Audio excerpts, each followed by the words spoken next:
Hi, I'm Colin. I'm 16 years old, and I still don't have an intro.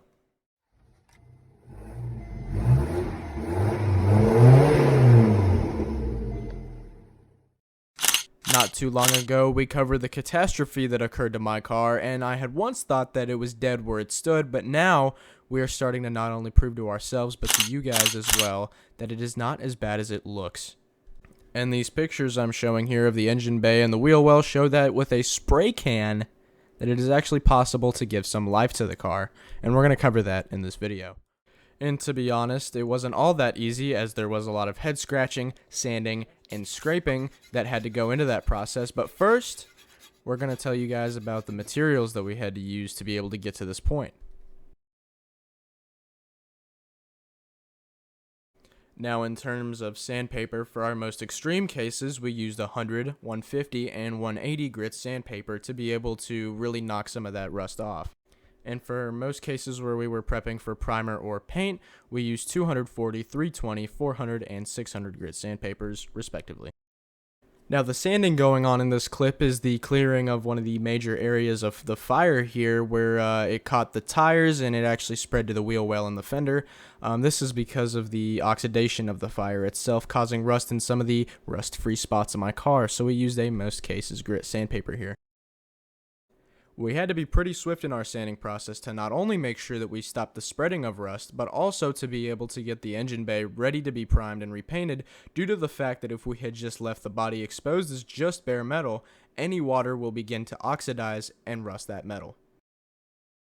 So this external fender, as you can see, has a lot of rust spots from the fire, and it's really badly burnt, especially on the inside.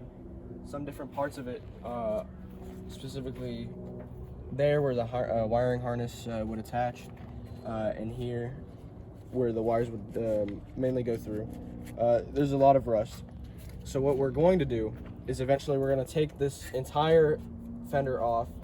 There are welded joints across the different points of the fender, and what we're planning to do is we're going to recut a new fender and attach it where this one would have been. Now, to begin the cleaning process of this engine bay, we introduce our most valuable cleaning agent in this video, which is the Sprayway Glass Cleaner.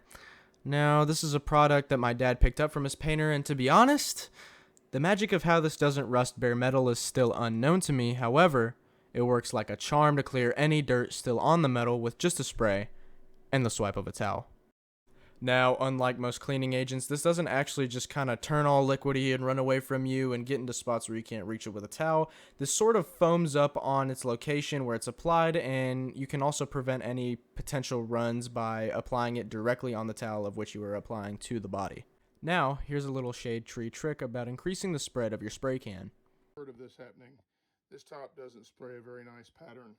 So I've heard of people cutting this with a razor blade, and I'm gonna see if I can cut it and make it spray a better pattern. So one has to be extremely careful.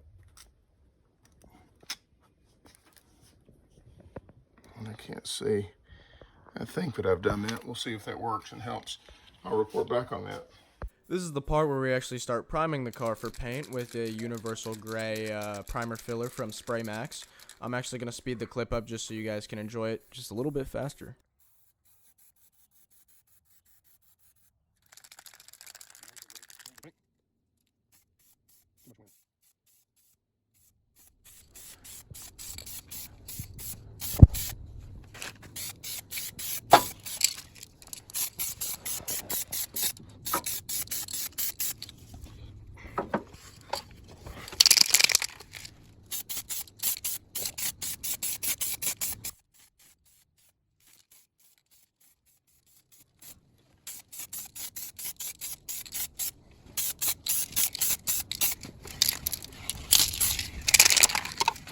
We're going to do this with a light.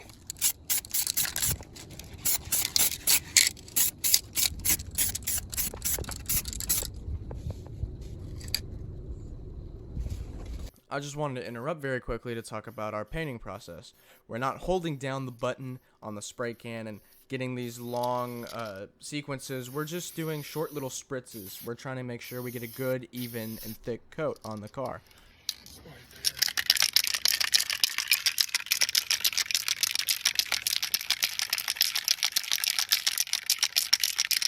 here for this for the night. Mass, and there's a bunch of clumps of gunk. That would be burnt carpet sticking to the sides of the wheel well and the front where the pedals would have been. And so our job right now is to scrape all of this off to the metal, sand it down, put primer on it, and repaint it. And so that's what we're going to be doing.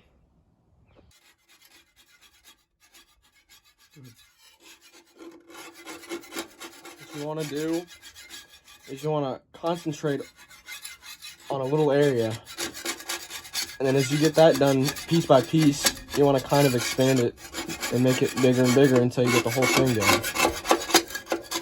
So you're just trying to get those the black, you're trying to get to the rust from the black, get the black off the rust, right? Yep. Okay. And you do that by just doing little bitty tiny areas at a time? Mm-hmm. Okay. Well, that makes perfect sense. Hope nobody else ever has to do this. Now checking on me inside of the front of the car here, you can see that I'm doing a little bit of sanding. Now it's important to make sure that you feel exactly what you're sanding, because you don't want anything to potentially impede your primer or your, well, importantly your paint. And I'm just doing a little bit of touching up here. With my sanding process, I'm doing what's called a crosshatch maneuver.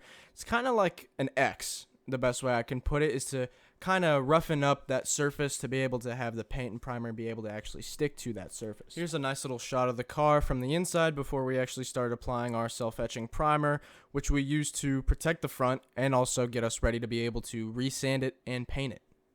For this, we used our Duplicolor self-etching green primer for the inside to be able to make sure we can protect it while also being able to get it ready to sand and repaint it.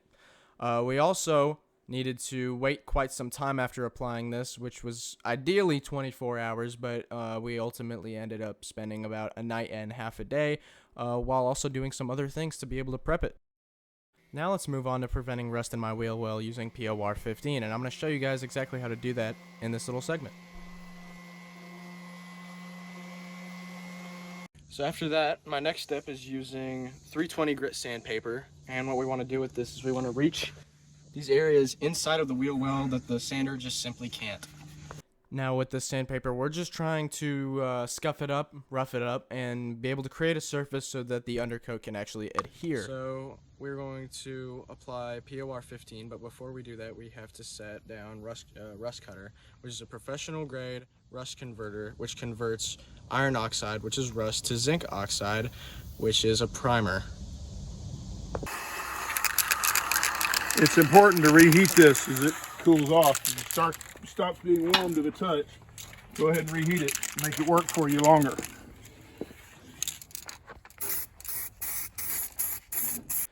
While we let our rust cutter solution settle for just about 24 hours again, we decided to do a little base coat painting with some Edwardian Gray Spray Max paint. We had this custom mixed by our paint shop, and we decided to show you guys exactly how we managed to paint our engine bay with spray cans. And that little trick you saw by my dad using the heat gun to pressurize the can, which is exactly what he was doing, it kind of excites the chemicals and the particles inside of the can because they're already pressurized, but it gets them kind of moving around a little bit, and they want to come out of the can, so that gets us that really good spray that we need.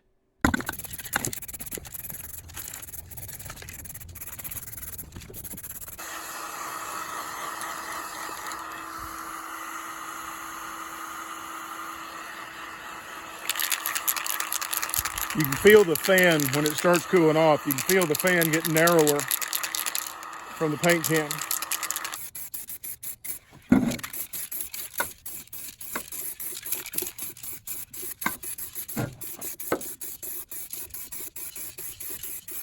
Can you see the metal flying in the air? Oh yeah, I can. It's like glitter.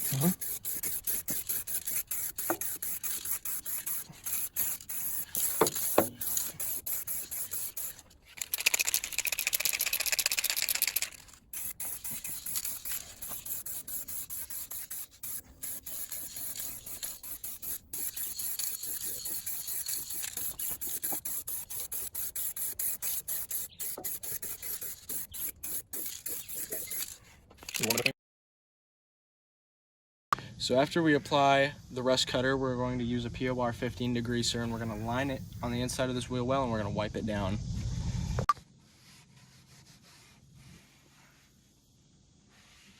After the degreaser, we want to use a POR15 etching compound, which allows the POR15 to actually adhere and bond to the metal that we're trying to put it on. So we're going to spray it liberally onto the wheel well, and we're going to let it set for 30 minutes. So we have everything absolutely prepped. We're going to move on over to the final step for this process, which is the POR15. POR15 is a sealant, and what it does is it bonds to the steel, and what it does is it closes whatever pores might be in the steel, and it doesn't allow it to get oxygen, which in turn stops rusting, and that's our goal. After that awkward explanation by a younger me, I start to put on the POR15, and it's important to note that you don't want to glob it on nice and thick to where it just starts dripping down your wheel well and starts making a mess below you, but you just want to be able to have enough to where it actually just covers the pores of the car to not allow oxygen to get inside, given that, you know, this is going to be a high intensity area for water and dirt and stuff. So this is HUD Bright's HUD 12 aerosol undercoat, and this was personally Master Tech Demi Valtanis's favorite undercoating to use. Spray this entire wheel well with the HUD Bright on top of the POR, just to give an added layer of protection.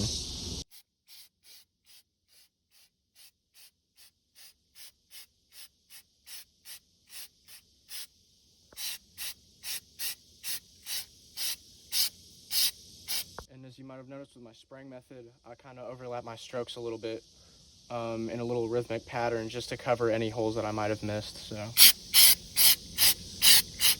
we want to get full coverage and make sure there are absolutely zero gaps. Finally, after protecting our wheel wells, we bust out Demi's old spray gun, and we prime some of the areas and paint them later to be able to make sure that we get the most crucial areas, which most likely will not be painted later on once we actually do the full body work. And ultimately, never doing this paint job again is the goal with a car like this, to make sure that it lasts through my lifetime and potentially someone else's.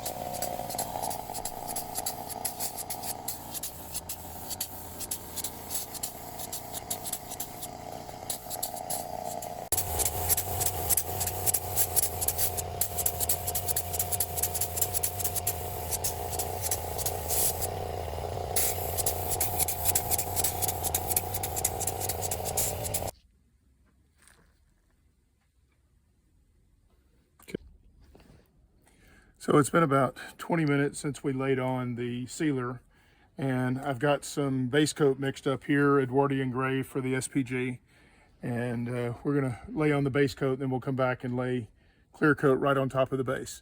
So we'll go ahead and hit this, and then come back immediately with the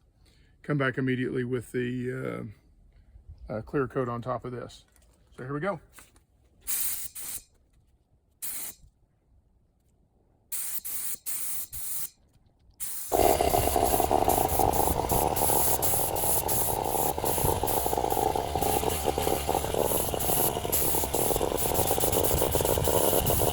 So now you can see I'm wearing a mask and I've got protective goggles on. We're getting ready to spray clear coat, which you should always use PPE.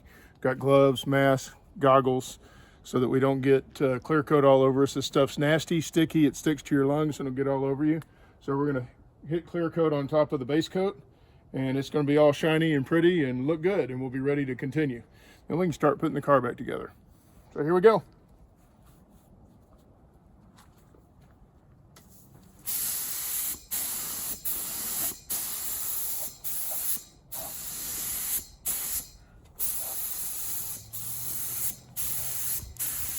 And after touching up some of these harder to get areas with the smaller spray gun, that pretty much concludes our painting process.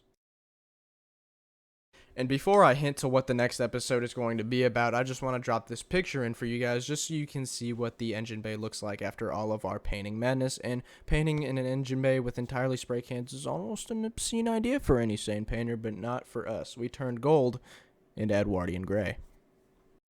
But for right now, I'm curious to see if any of my viewers can guess exactly what this is as to what the next video is going to be about. And as always, the first one to guess it correctly will be featured in a short segment on the next video. Happy hunting.